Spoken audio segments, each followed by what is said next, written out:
Hello there, my beautiful book lovers. My name is Kimia and welcome to my book knock.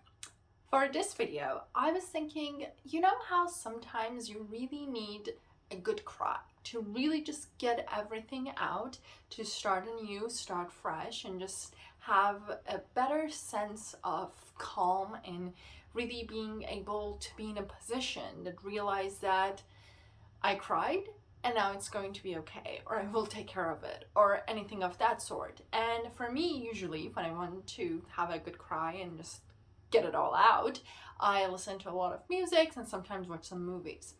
But there's also sometimes that you want good stories. As much as stories are always giving us a new world, a different world, characters that we're going to live through them, and we usually want the best for them and want to see them happily ever after. Sometimes real world, it's not like that, and we're going to have those moments that are just going to break our hearts. And I think that's a very important and very underappreciated part of literature world, because while I understand that sometimes we want to run away from everything that's happening in our own life and in our world, and because of that we don't want to feel any of those bad and sad feelings, at the same time sometimes we need those connections, we need those emotions. And so I have a very high appreciation for these books and any books in general that gives me that much of an emotion, because not all books can trigger that much of an emotion reaction for me. Because sure, I have shed tears for many deaths all over the place for so many years, but there are some books that it's much more than that. There are those books that really stay with you. Those are the books that change your view and perspective of life, of the meaning of life and friendship, family, love, all of that. And so because of that, today I thought to share some of these books that traumatized me, but not in a super bad way, in a way that, again, it really changed my perspective about life, to really care about it more and really appreciate all of those little small moments. But at the same time, be aware that you're going to cry. Some of you might cry a little bit for some of them, some cry more, but all in all, you're going to cry. You're going to be emotionally wrecked. So hopefully you will be okay with that, or that's why you're here. So let's just get into the list. First, I want to start with a classic one. It's not technically a classic book, not at all. It's a contemporary fiction. But the thing is that it's one of the first books that I remember that I read that really made me to just lose it. And that is The Fault in Our Stars by John Green. I don't know how many of you have read this book by now, how many of you have seen the movies or not, but as we know, the story, it's about two teenagers, Hazel and Angus, that they are fighting and dealing with cancer.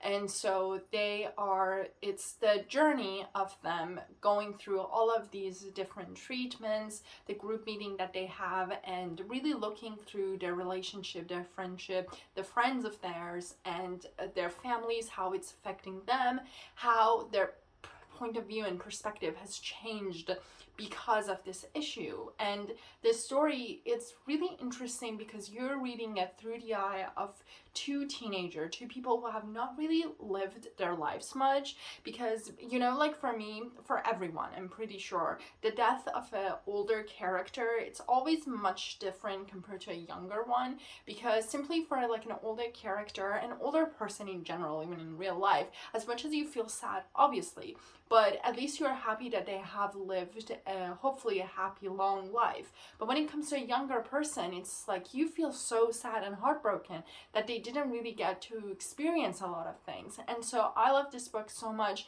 because it really goes through all of that, and it really shows how they're trying, despite the fact that they're trying to stay positive and hopeful that they will be able to beat it and they will be able to survive and really get back to a normal life. But at the same time, they're trying to do as much as they can just in case they will not survive. And so that was the reason that I felt that this book should really start the list, because again, I'm pretty sure there has been books, let's just say, even if I don't remember any other books, Harry Potter and Deathly Hallows, the amount of tears that I have shed for that book, it's just no, You cannot see Debbie dies and then be fine with it. Absolutely not. But like with The Fault in Our Stars is that like the first book that I remember that the topic of the book itself really just crashed and like really like shattered my life and like my point of view, especially because by the time that I was reading it, I was also pretty young and around the same age as them. And so for me it was like so eye-opening, because like when you're younger you don't really think about death, because again, as a like a general fact, you are not expecting to die or think about death by that young age. And so I have recommended, because to me it's really helpful to see that point of view, to really have that appreciation for life and for friendships, for relationship, for our relationship with our parents, with our family members, our loved ones, and to really see that sometimes even from very sad and traumatic events, some good can come out of it. And so if you want a good cry, this one a good way to start with it. Then, staying with the theme of love, family, friendship, and also a younger sort of main character, we have The Perks of Being a Wallflower by Stefan Chbosky. This book, so I actually saw the movie for this book and I highly recommend it. It's a very good movie. And so I didn't know it's based on like a book or anything. I didn't know when I get into the movie, and then I figured out that there is a book about it. And so I was like, I'm going to read it because I love the movie so much.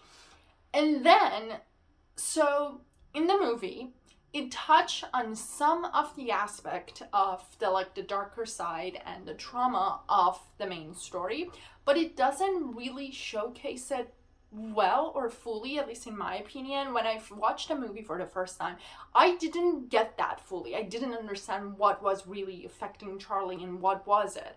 And so it was a little bit confusing for me, and it didn't like really touch it as deeply. Like it gives you the answers, but it's not as fully as you experience it through the book. So that's like, you know, it's in most of movies adaptation of books, that's a thing, that you miss a lot of the like the backstory of it.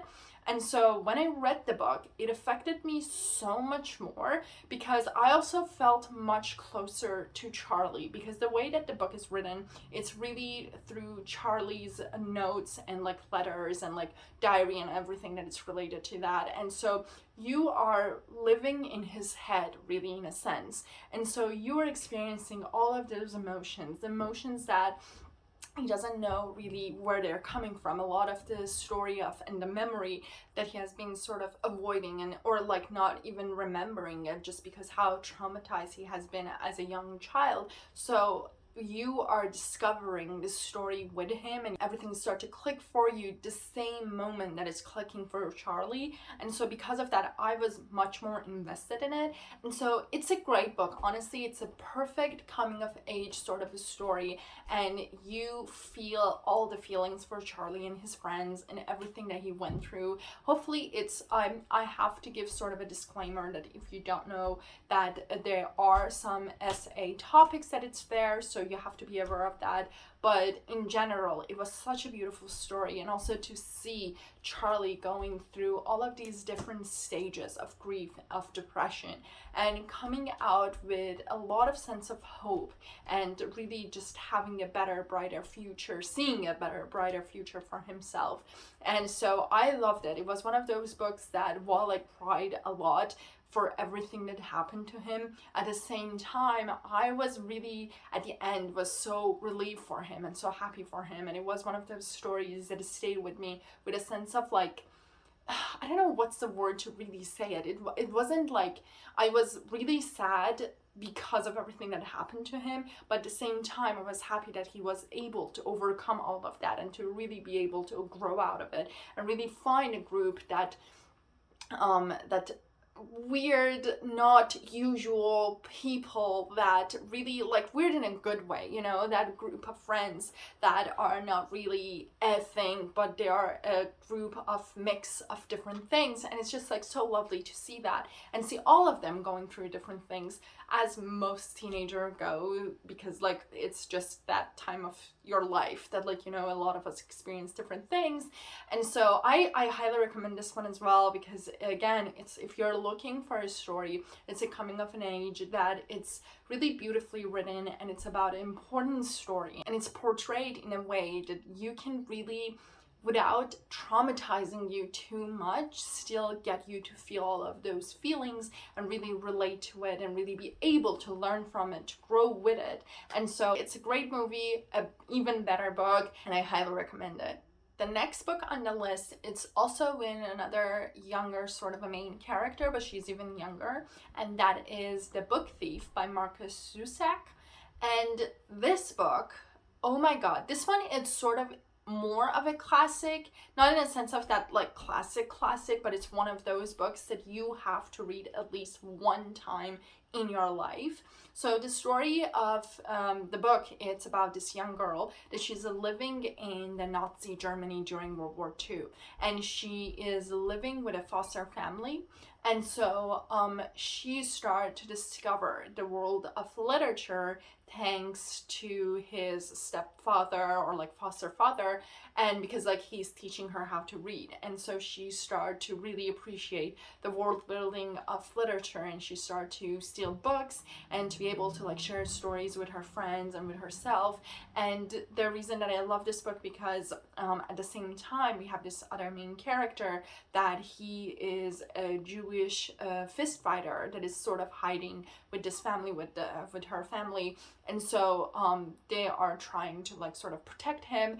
And so their relationship of them, their bond, it's very interesting and very, very, again, it's one of those things that really, it's gonna break your heart. It's a story about World War II, so it is, like, you know what is coming. But the reason that I love it so much is that this book, it's, you know, books that are about books are always very fascinating to me because it's like very interesting, especially like fiction world and fiction books, because like you are creating this world, and this one is like a sort of a historical fiction, which is one of my favorite. And so to really see her starting to learn to read and getting to the world of literature, which we all love and adore, because like honestly, the fun that it is reading a good book, any genre that you like, it's not matched with anything else, right? Like the imagination itself, the fact that you can build a new world, and one, even if it's similar to ours but different in different aspects, it's just like mind-blowing. And so it's I found it very fascinating to read this book, that it's from this young girl that it's learning all of these things, and now she's like stealing all of these books to share all of these stories, and how she's forming this bond with a person that their lives are so different, especially not just like even because of the place that they're living, because of their age, because of like their beliefs, everything that it's there. And it's really interesting to see how the world of literature can be that link to create this bond, to keep it stronger, and really to form it and shape it. And so I love this book so much. Again, it's one of those classics that you have to read it. It's actually here, I don't know if you can see it, but it's right there, this book, because I love it so much. It should be literally right next to me when like it's just like right there all the time. And so anyway, it's a fantastic book. Again, you're gonna cry, hence the whole purpose of this video, but it's one of those stories that you have to read it. Really, like it's fascinating, and it's like it's very interesting to see the world through her eyes, and also because the narrator of the book, I don't want to say what it is, because I honestly, I don't know if I should mention it. You should just read the book, but it's like, it's also like very fast, just fantastic. It's a great book. It's really great. And so I love it so much. I highly recommend it. And it's like mixture of everything that I love about books. And so it's highly recommended. Honestly, it's a great book. You should just go read it right now. Next on the list, we have a romance that it's just, you know, not the happily ever after that we're used to when we read a romance. So this book, I read it because I thought it's a romance, and I went through it without knowing anything, because like that's a way that I try to approach books. I might read some reviews that what people were thinking about it, but I always read reviews without spoilers, because I really want to know as little as possible when I get into a world, because I want to be able to really completely truly feel it from the first time when I read it. And so this book, I was like, it's a romance. And I was like, ooh, all the like the, you know, and like the cover, it's like so pretty and like, you know, red, pink, bubbly color. So I was like, oh, it's going to be fantastic. And then this book had the audacity to break my heart so much. I cried so much for this book that God only knows. And so the book is Me Before You by Jojo Moyes. So this book, again, it has a film, which I highly recommend as well. It's great. It's just like fantastic. But the book itself, it's also great. And the fact is that it's one of those adaptations that I really love because like it's really close to the book. So the story, it's about Louisa and also William. And so William, because of an accident that he had, he's not able to move. He's paralyzed from like neck down. And so he's going through sort of a depression, his family feeling that he's like really depressed and not really, because like, you know, he was a very active guy, he's pretty young and he has been living an active life, and now that he cannot move anymore, he's going through a depression, which is absolutely understandable.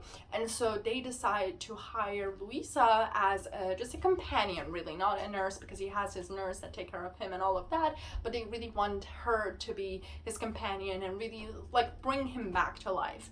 And so the story, it's about the relationship of these two people who are so opposite of one another. Like Louisa is this bubbly, happy, colorful, lovely person, and William in general, even before the accident and all of that, he was a very like a sharp suit sort of a guy that's all about like work and all of that, to keep everything on like a calendar and like, you know, all of that sort of this situation. And so when they first met, Louisa is trying to be the bubbly person that she is, and she's trying to be like super helpful and nice, and William is just like, what is this? And so their relationship, it's just beautiful. It's so fantastic the way that they start to warm up to one another and start to really find all of those quirks and different personality that they have and how to approach one another. And so it's such a great story and I loved it so much. But again, it was one of those books that till the like literally the last 2 chapter, you are hoping for so many different things and you are seeing so many different endings, but then the ending, it's such a different thing that you're like, so yeah, it is like that. But again, I loved it because I adore Jojo Moyes for the way that she decided to end this book. Because again, like the way that I approached it, because I was like, it's a romance, so it's going to have that happily ever after, because that's like the way that we're mostly used to, you know, when it comes to romance book, which is like nothing against it. I love it, you know, sometimes you want romance in books for that happy ending, so that's great. But like, while we are used to that, usually it's really or at least I appreciate it, that when it doesn't go that way, when it ends up in a different way. And that was one of the reasons that I actually very much enjoyed and also hated it, and I really cried by the ending of like La La Land. That was like another thing that like we were, at least like me, my sister, and all the people that we were in the movie theater the first time we were watching it, expecting like a beautiful, perfect, happy ending. Spoiler if you have not watched it. And it ended so differently, and we were like, how dare you to do this to us? This is the same situation that, like, you know, you're expecting till last minute, you're hoping and hoping and hoping for that happy ending, and when it doesn't happen, you're heartbroken. And it's so many different emotions, and especially because like the way that it's sort of portrayed by Louisa and the feelings that she's experiencing and the way that she's going through about this, because she's trying to stay fair and open-minded and really respect William and his decision and his life and his choices, but at the same time she cannot not feel what she's feeling, and she cannot control her own emotion and her own sort of commitment to this relationship and everything that's in it. And so anyway, it's a great book. I loved it so much, and there's another book after that and all of that, but like I really wanted to focus on this one. The other book is also great, but I really love this book because it was like one of the first, if not the first actually. I could not remember another romance book that I have read before this that didn't had like a happy ending in a sense, because like in this book also, it depends what you sort of define as a happy ending, because maybe it wasn't that traditional sort of a happy ending, but in a way still both William and Louisa were happy, or they were trying to reach that level of happiness. And so because of that, I love it. And last but not least, I have picked a book that it's a very powerful book. I wanted to finish the list with a book that really affected me so much, and honestly it was between this book and The Book Thief, and then I decided I love this one a little bit differently. I cannot say more. Honestly, I love all of these books so much, but this one I love it a little bit differently just because of the way that it touched my heart at the time when I read it, and especially still to this day. And that is The Secret Life of Bees by Sue Monk Kidd. And this book, it's in 1960s in South Carolina, and the story is about our main character Lily, and she is having a hard time after the death of her mother and the abusive relationship that she has with her father. And so because of like different events and everything that happens, after a while, she and her nanny, they sort of run away and go, and they find this little beekeeping business that it's run by three sisters, three very lovely characters. And these three characters are African Americans. And the reason that it's important in this story and all of that is that because, again, it's 1960 in South Carolina, and it's really about racism and everything that comes with it and how it affects people in different ways. And so I love this book so much because it's really different. It has that aspect that while it's touching a lot of important and emotional aspects of our everyday lives, and well, I should not say our everyday life, because like honestly, for example, I will not feel that way, but a lot of people's everyday life, while it's touching all of that, it has that relationship with honeys and bees that I love. I adore. I love bees. Like, how could you not love bees? But so it's really intertwined in a very interesting and intriguing way, and that's the reason I enjoyed it so much, because the three sisters, they have this like, again, beekeeping business that they're running, and they use the wisdom that they have gained from this business, but also specifically from bees and their community and their life, and they're sharing it with Lily. And so while Lily is growing up in this house with these people, she starts to realize and really learn more about her past, herself, her identity, her mother, her past, and everything that was related to that. And so the relationship that she has with all of those stories and the history, and also with these three sisters, it's very, very interesting. And I love this story so much because like obviously will make you cry because of the events that happens and during different things, that it's like really touches your heart, and more than touching it, honestly, it just grabs it and just like hold it so tight that you cannot just, you want to die. But it's very fascinating, and again, I love it because of the topics that it touched, and again, because of especially the time that it's like reflecting and everything that is happening. And it's very sad, honestly, more than anything else, to see that how a book that it's in 1960s has elements that are still happening today, and it's relevant to our like now and everyday life of today. And so I highly recommend this book, and that's the reason I wanted to end like this list with this book, because I feel that I really suggest that you read all of these books. But if you're not going to read all of them, or if you want to just read one because you want to just cry one time for one book, you cannot do all of them, I highly recommend this book because I feel that the story is very just fascinating. And again, it's so beautiful, honestly, like everything, their relationship on its own, so worth to read the book, that just do it for that.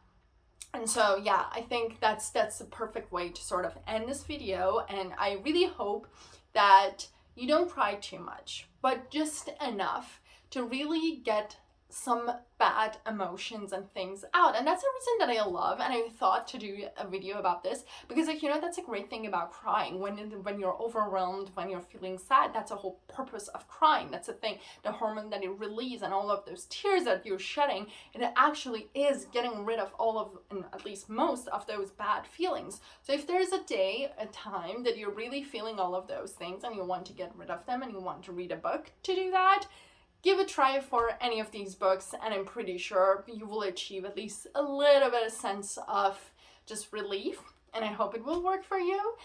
And with that being said, I hope you enjoyed this video and all of these books. I would appreciate it that if you like this video, to hit the like button and subscribe, and also let me know if there's any books that you have read. There are some that honestly I'm not going to mention them because like I'm still a little bit too afraid to touch them, because I have seen so many people that have cried, like cry reading them, so I'm waiting on those a bit. But if there's any books that you think that will bring out a lot of emotions and feelings that you have read and you have enjoyed, share it with all of us. And till the next video, happy reading.